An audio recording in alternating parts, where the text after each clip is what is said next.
The scent of ash and the metallic tang of dried blood were Kato's constant companions, imprinted not just on his clothes but on the very fabric of his memory.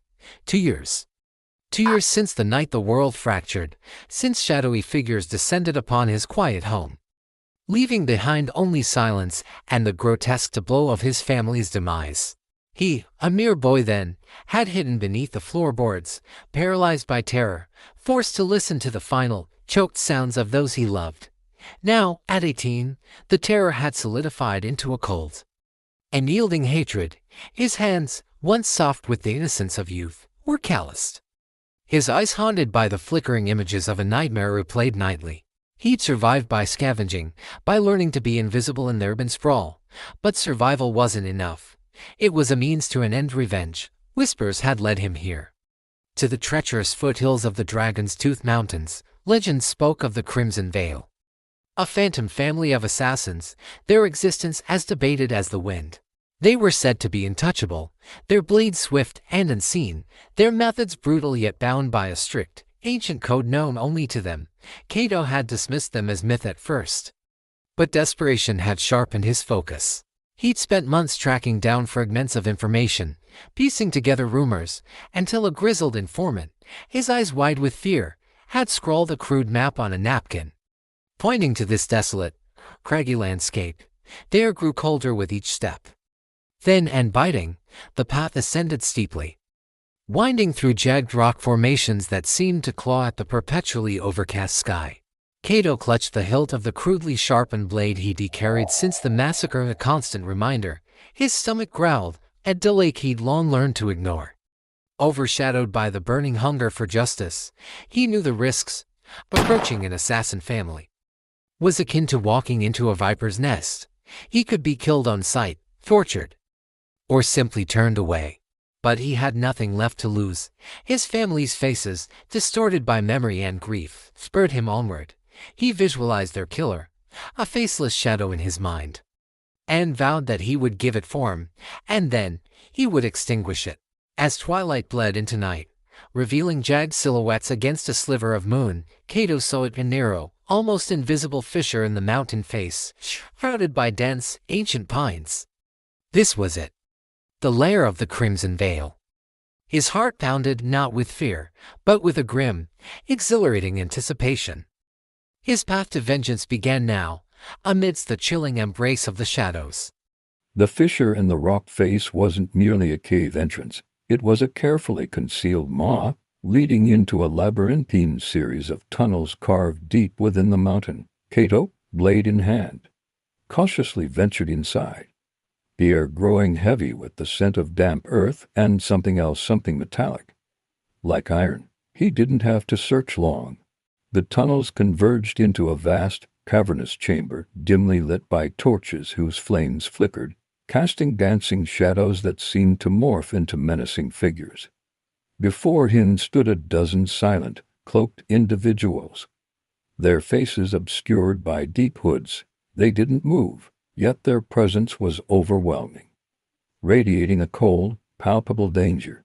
Then, from the shadows at the far end of the chamber, a figure emerged. Her presence commanded the space, an elegant silhouette framed by the torchlight. This was Lady Serafina. Her voice, when it came, was a silken whisper that nonetheless cut through the silence like a honed blade. "So, another stray dog seeks sanctuary in our den," she stated, her words carrying a chilling finality. "State your purpose, boy." Kaito, despite his trembling limbs, met her gaze, his voice hoarse but firm. "My purpose is vengeance. My family was taken by shadows. I seek the power to burn those shadows to ash," he recounted in stark, concise terms. The night of the massacre, the haunting memory fueling his defiant stare. He explained his desire to join them, to learn their lethal arts, to become a weapon. Serafina's lips curled into a faint, almost imperceptible smile. "Vengeance is a powerful fuel, but a flimsy foundation for our path. Our family does not take in strays without cause. You wish to join us. Prove your worth. Prove you possess the will, if not yet the skill, to walk our path." With a subtle gesture of her hand, 3 of the cloaked figures stepped forward. They were assassins, he realized, their movements fluid and predatory, their eyes glinting from beneath their hoods. Each carried a short, wicked-looking blade. "This is your trial." "Boy," Serafina's voice echoed, "survive their embrace. Show us your fire." Kaito gripped his crude blade tighter, his knuckles white. He was outmatched, he knew. These weren't street thugs. They were trained killers. The first assassin lunged, a blur of motion. Blade arcing towards his chest, Kaito instinctively parried, the clang of metal echoing loudly. Jarring his arm, he stumbled back, narrowly avoiding a follow-up strike from another. He was untrained in their polished forms, but his survival instincts were razor-sharp. He ducked, weaved, using the environment to his advantage, kicking dust into an attacker's eyes. Using the cavern wall to deflect a blow, he fought dirty, driven by the raw, desperate fury of a cornered animal.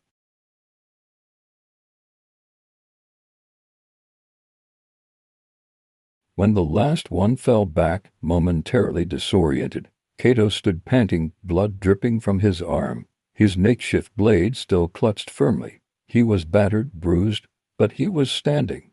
Serafina watched him, her expression unreadable. "He survives," she finally announced, her voice resonating with a strange mix of detachment and approval.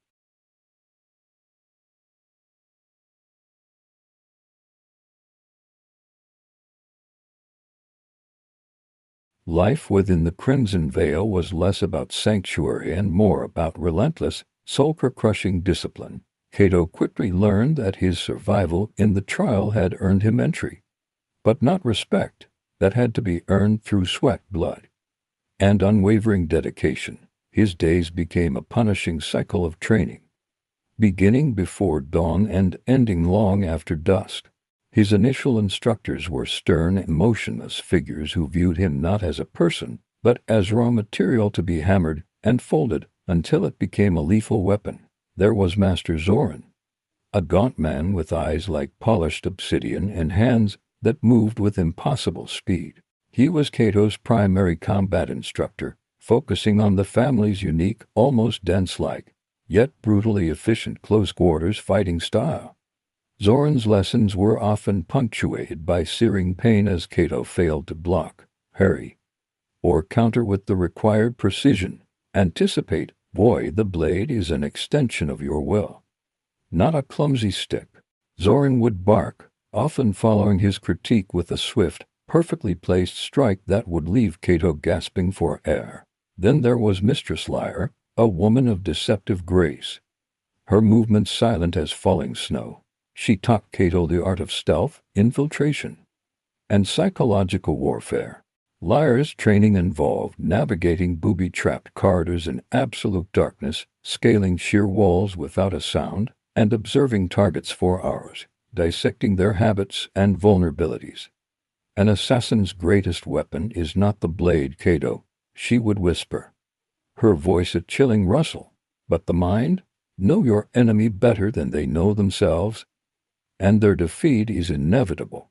She pushed him to sharpen his senses, to think not just of physical attack but of strategic advantage, of exploiting fear and doubt.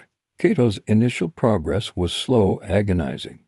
His body ached constantly, his muscles screaming in protest. Every mistake was met with swift and forgiving correction.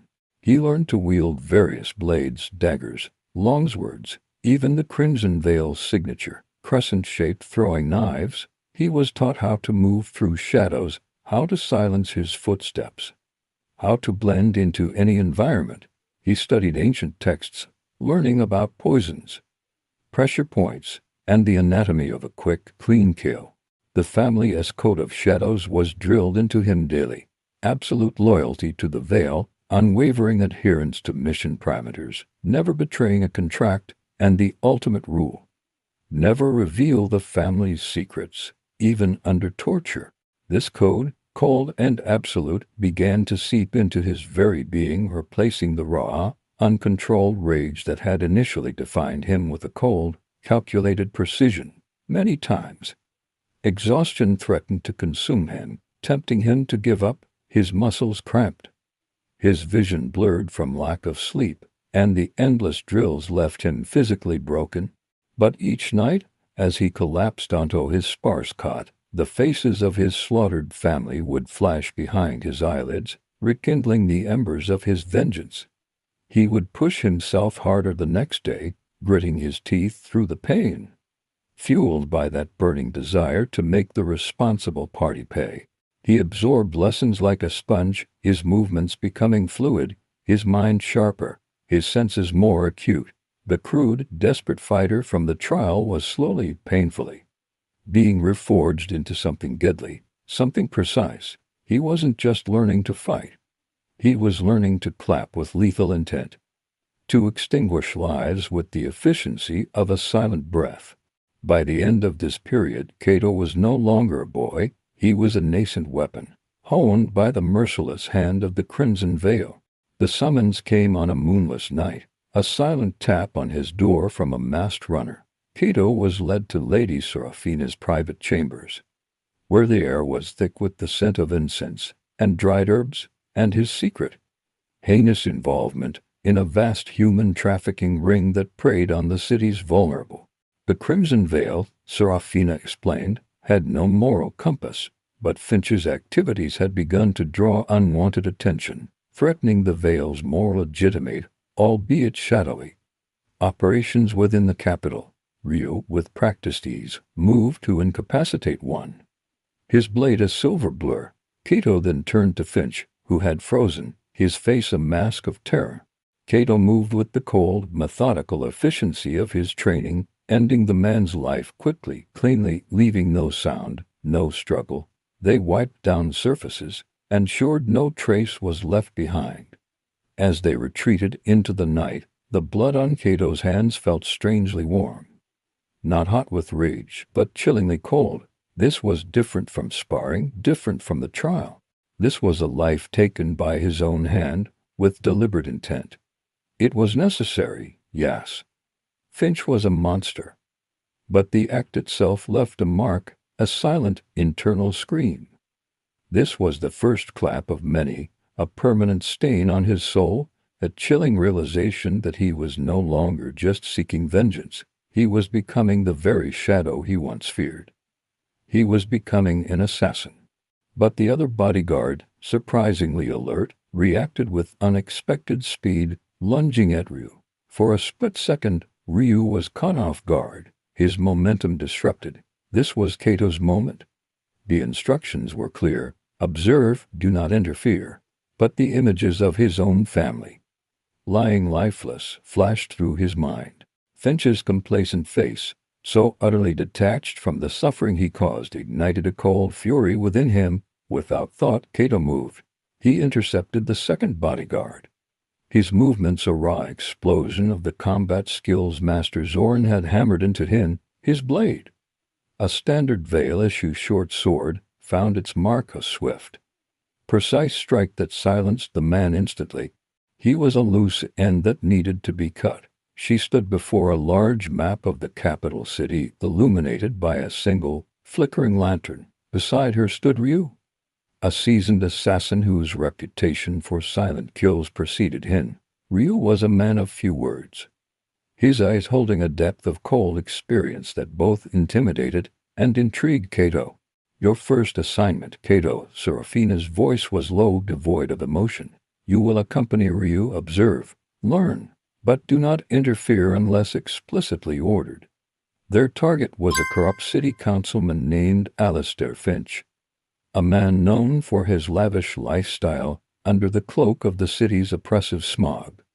Ryu and Kaito moved like wraiths through the labyrinthine alleyways.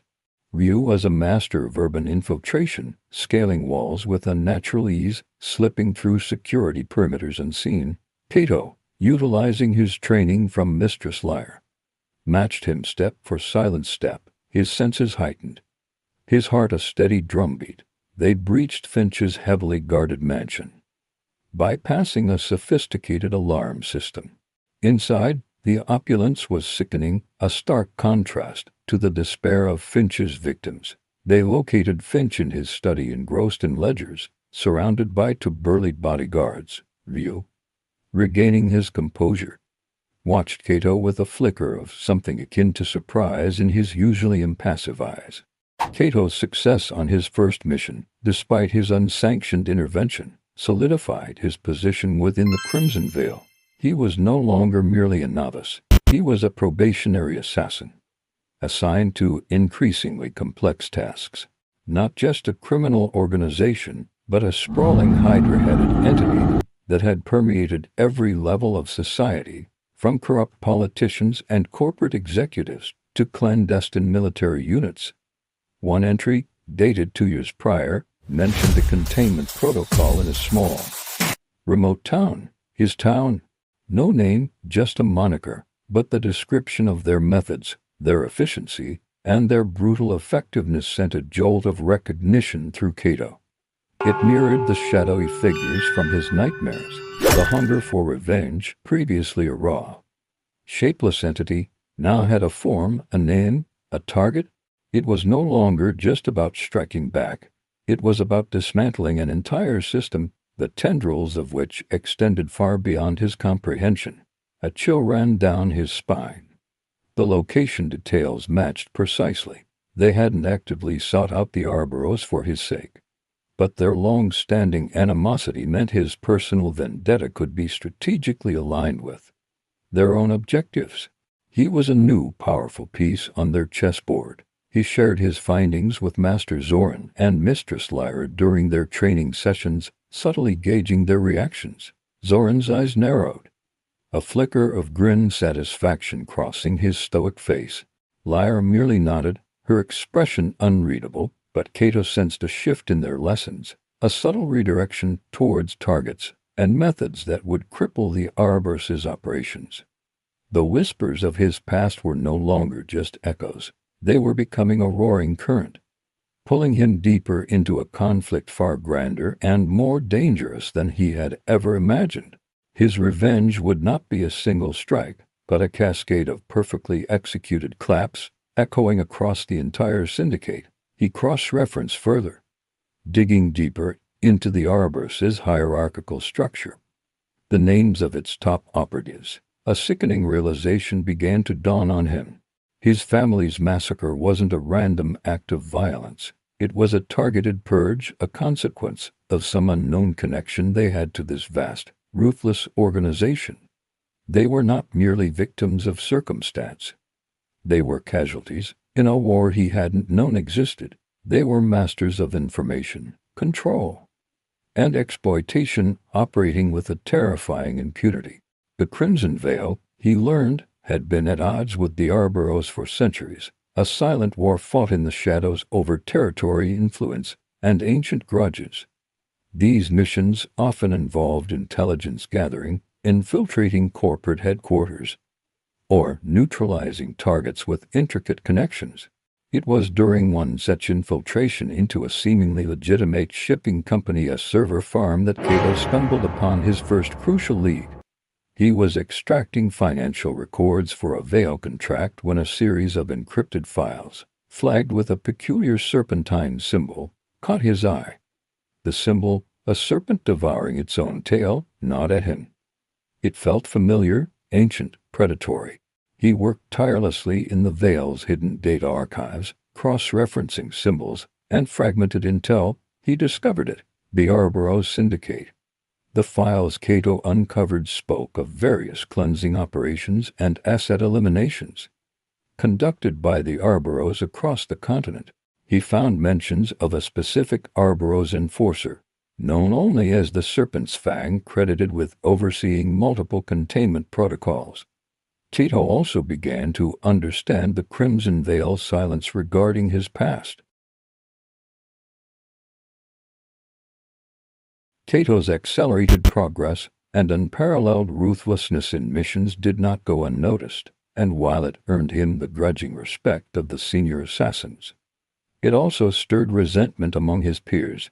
He was an outsider, brought in by Lady Serafina's decree, and his swift ascent up the internal hierarchy bypassed years of grueling training and proving oneself that others had endured. Jiro had always been considered the golden child, the natural successor to many of the Veil's traditions, and Kaito's sudden rise was a direct challenge to his perceived status. Zoran had pitted them against each other, ostensibly as an exercise, but with an underlying knowledge of the simmering animosity. His movements were a blur, a whirlwind of strikes designed to overwhelm and humiliate. He feigned a parry, drew Jiro's guard wide, and then, in a fluid motion that blurred the line between defense and offense, he disarmed Jiro with a swift wrist lock, spinning the blunted blade out of his hand before Jiro could react. Kaito's own blade was at his throat, pressing just hard enough to leave a faint red mark. The entire sequence took near seconds, a brutal, efficient clap that left Jiro stunned and gasping. The training hall fell silent. No one dared to cheer, but the message was clear. Kaito, the outsider, had decisively defeated one of their own, publicly humiliating him. Kaito, however, was no longer the desperate brawler of his trial. Kaito merely lowered his blade, his expression unreadable, showing no triumph, only a detached efficiency. Lady Serafina, who had been observing from a shadowed alcove, finally stepped forward. "The blade knows no lineage," she stated, her voice resonating with authority. "Only skill. Kaito has proven his." Her words were a confirmation of Kaito's rising power, but they also solidified the animosity he had just earned. He had defeated Jiro, yes, but he had also created a powerful enemy within the very family he had joined. The internal strife, a subtle undercurrent, now bubbled closer to the surface, reminding Kaito that the greatest threats could come from within. He met Jiro's onslaught with a cold, calculated defense, parrying blows with minimum effort, observing, waiting for an opening. He remembered Master Zoran's lessons: anticipate, exploit. Jiro's frustration grew with each blocked strike, each evaded lunge. He began to abandon his precise forms, resorting to increasingly aggressive, yet less disciplined, attacks. The air crackled with anticipation. Both Kaito and Jiro were armed with blunted training blades, but the intent was sharp as any razor. Jiro was skilled undeniably, with a fluidity in combat that spoke of innate talent combined with lifelong dedication. But unlike Kaito, whose motivations were external and driven by pure vengeance, Jiro fought for the Veil's prestige, for his family's honor, and for his own glory. He saw Kaito's methods as crude, his raw power an affront to the refined elegance of their art. The whispers grew louder, fueled by jealousy and suspicion. Many saw him as arrogant, reckless, or simply lucky. The most vocal of these detractors was Jiro, a prodigious assassin of Kaito's own age, born and raised within the Crimson Veil. The tension between them escalated over weeks, a silent war of glares and cutting remarks, until it finally boiled over during a routine sparring session in the main training hall. From the outset, Jiro attacked with a furious precision, aiming to assert his dominance. Then, Kaito moved. It was a sudden, explosive burst of speed and power. Jiro's face was a mask of furious shame.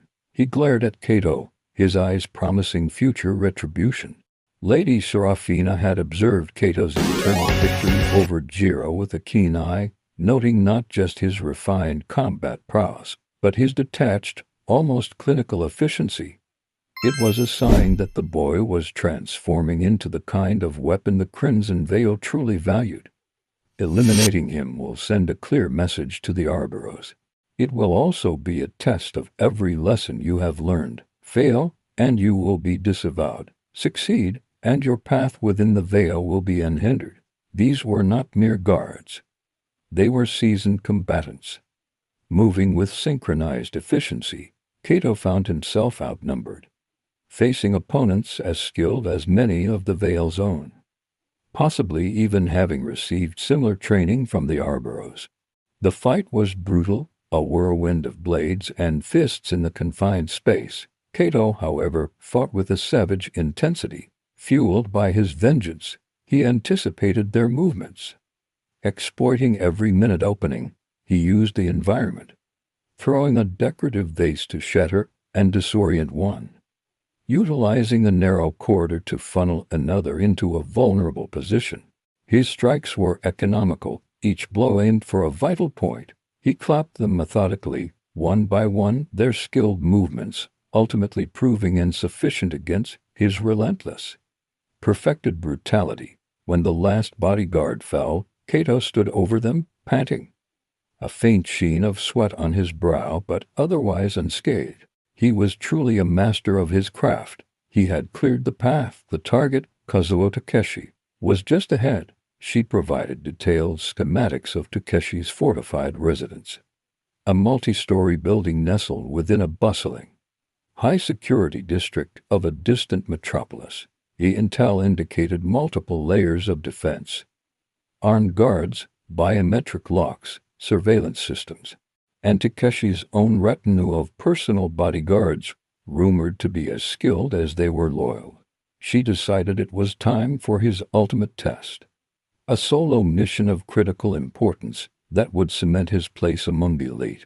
The target, Kazuo Takeshi, a high-ranking enforcer within the Arboro Syndicate, responsible for orchestrating the recent, brutal ambush that had decimated a vital Crimson Veil intelligence cell.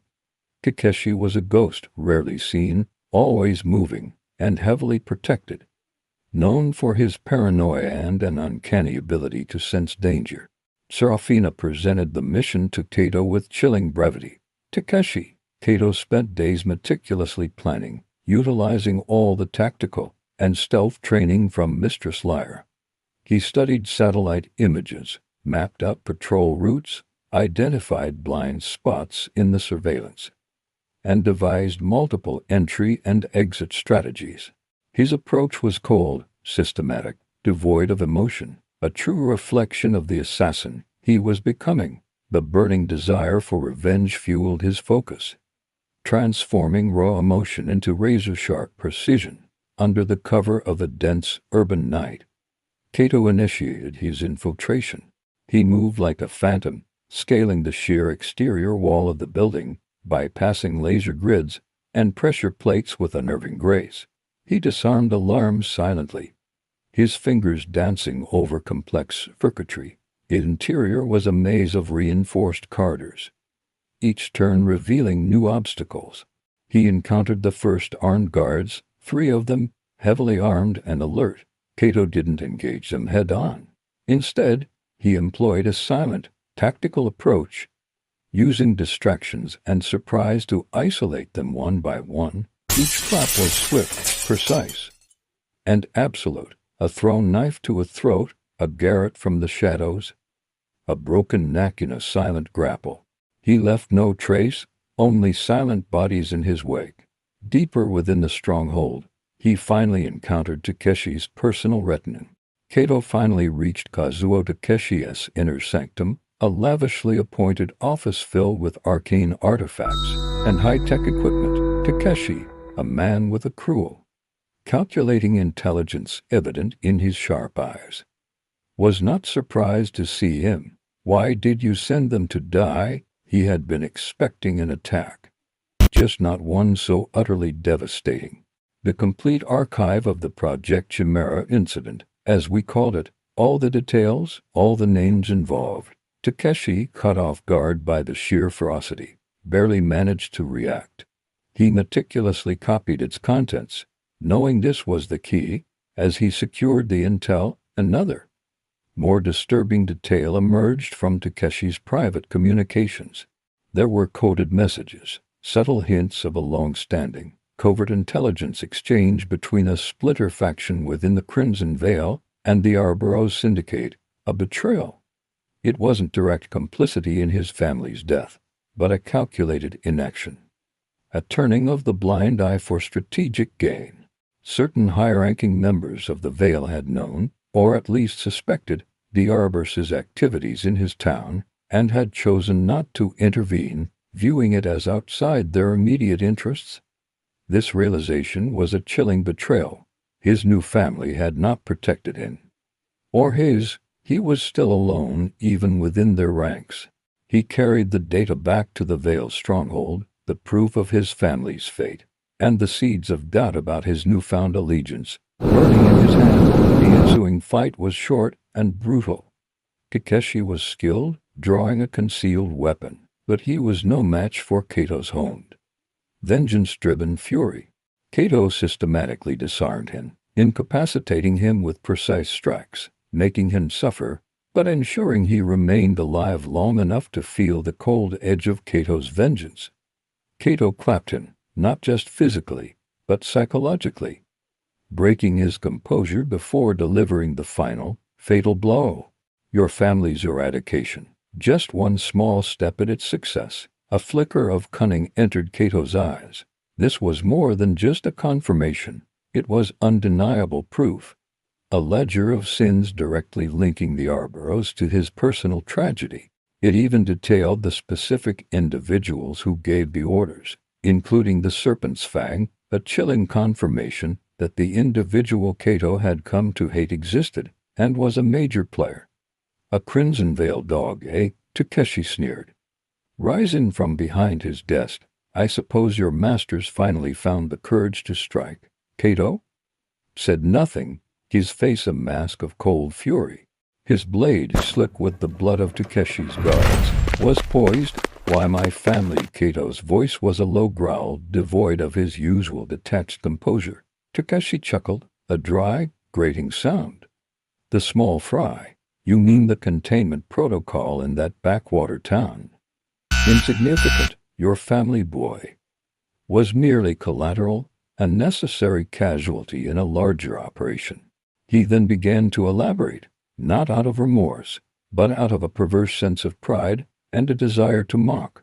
He revealed that Kaito's father, an unassuming historian, had unknowingly stumbled upon a centuries-old artifact, a relic tied to the Arboros Syndicate's ancient origins and their control over a powerful, mystical energy source. Kaito's family had been eliminated to ensure the relic's secrecy and to prevent its re-emergence into the public eye. Takeshi's casual recounting of their deaths, his flippant disregard for their lives, twisted the knife in Kaito's heart. But Takeshi wasn't finished. As he spoke, he carelessly gestured to a secure data drive on his desk. Kaito moved with a sudden, devastating burst of speed. With Takeshi dead, Kaito's immediate focus shifted to the data drive. Upon his return to the Crimson Veil stronghold, the atmosphere was different. Kaito's successful assassination of Kazuo Takeshi had sent ripples through the shadowy world. A clear declaration of war from the Veil to the Arboros Syndicate. The Arboros Syndicate was directly responsible for the massacre of my family, he stated, his voice devoid of emotion, yet carrying an undeniable weight. He projected the key documents, the Project Chimera files, the specific orders signed by high-ranking Arboros figures, and finally, the chilling moniker, the Serpent's Fang.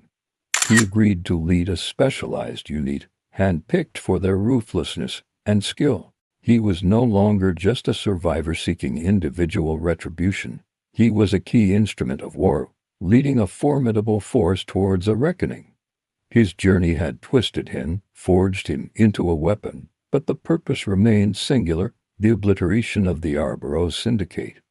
He had joined a family of assassins, and now he was prepared to command them to clap an entire empire into dust.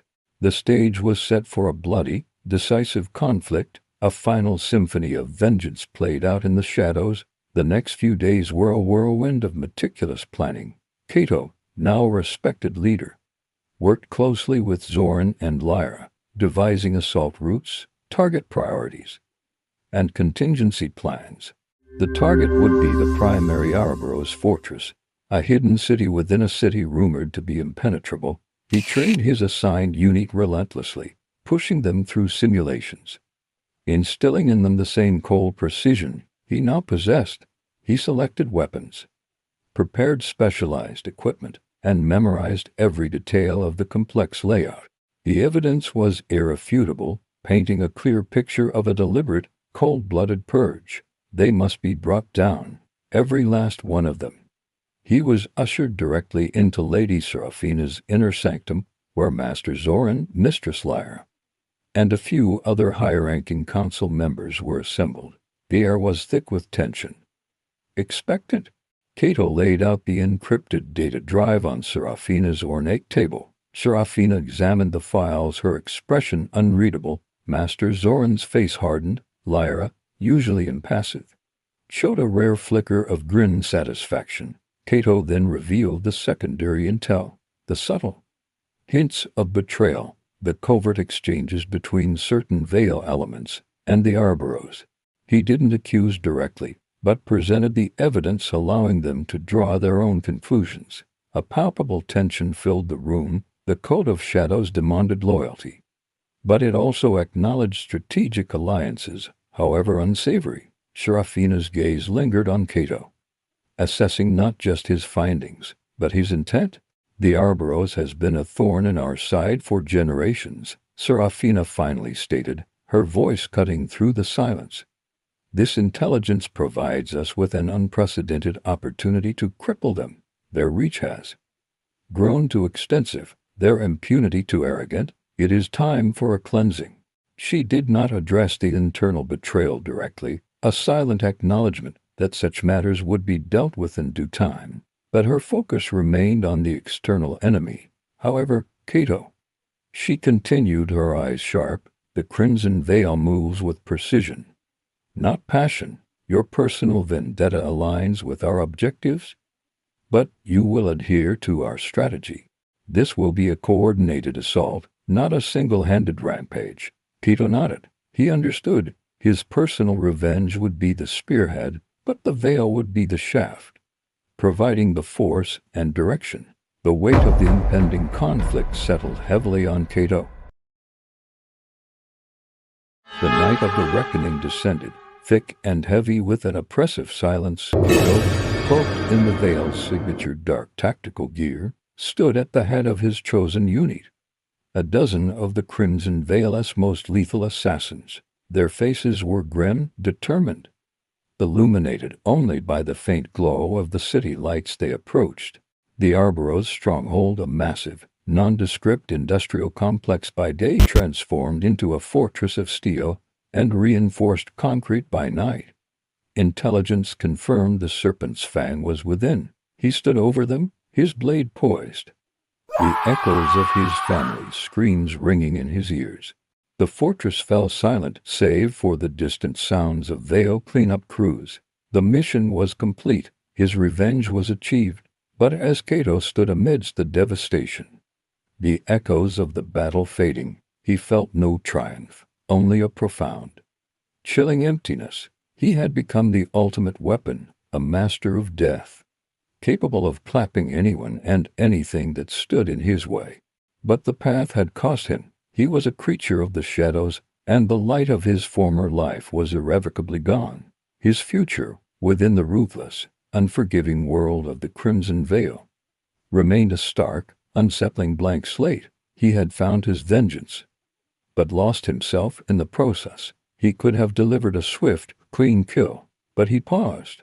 He looked into the Serpent's Fang's eyes, seeing not evil incarnate, but a hollow emptiness, a reflection of the very darkness that had consumed him. He realized that this act, this final clap, wouldn't bring his family back. It wouldn't erase the pain. Vengeance, once a burning fire, now felt like a cold ash in his mouth. The assault was a symphony of perfectly executed violence. Kaito led the initial breach, his movements a blur of controlled power. The resistance stiffened, facing increasingly skilled enforcers, but Kaito was unstoppable. He engaged multiple opponents simultaneously, his dual blades moving like extensions of his will, each strike a lethal whisper. He was the embodiment of vengeance, every movement a calculated response to the suffering inflicted upon his family. He was a whirlwind of blades and precise strikes, systematically clapping through the layers of Arboros security. Guards fell silently, their death swift and merciless. Kaito came face to face with the Serpent's Fang. The individual was not what he expected. Not a hulking brute, but a deceptively unassuming figure with cold, analytical eyes, a stark contrast to the monstrous image Kaito had built in his mind. The Serpent's Fang, a master of psychological warfare and insidious combat, moved with a disturbing grace, their fighting style a cruel parody of elegant dance. The battle was a brutal, extended duel, each combatant pushing the other to their absolute limits. The Serpent's Fang taunted Kaito, revealing intimate details of his family's final moments, attempting to break his resolve with psychological torment. But Kaito, honed by the Veil's unforgiving training, used the rage, not to blind him, but to sharpen his focus. He saw through the illusions, anticipated the feints, and countered with a terrifying precision born of tears of unyielding hatred. Kaito moved with an almost supernatural fluidity, anticipating counterattacks, exploiting every blind spot, every moment of hesitation. His unit followed a disciplined force, clearing paths, securing perimeters, their actions a testament to the Crimson Veil's brutal efficiency. They carved a bloody path through the stronghold, deeper into the heart of the Ouroboros, finally in the core command center. Amidst blinking lights and shattered consoles, in a climactic sequence, Kaito disarmed the Serpent's Fang, bringing them to their knees. He delivered the final blow, ending the reign of the Serpent's Fang, and with it, the Ouroboros Syndicate's core operations. And that concludes the intense saga of Kaito, the boy who joined a family of assassins and, indeed, clapped everyone. What did you think of Kaito's journey? Did his vengeance satisfy you, or do you believe he lost too much along the way? The world of the Crimson Veil and the Ouroboros Syndicate is vast and dark, with many more stories lurking in its shadows. If you enjoyed this Anon story, make sure to like this video, share it with your friends, and leave your thoughts in the comments below. Don't forget to subscribe and hit the notification bell so you don't miss our next thrilling adventure. Thanks for watching, and we'll see you in the next one.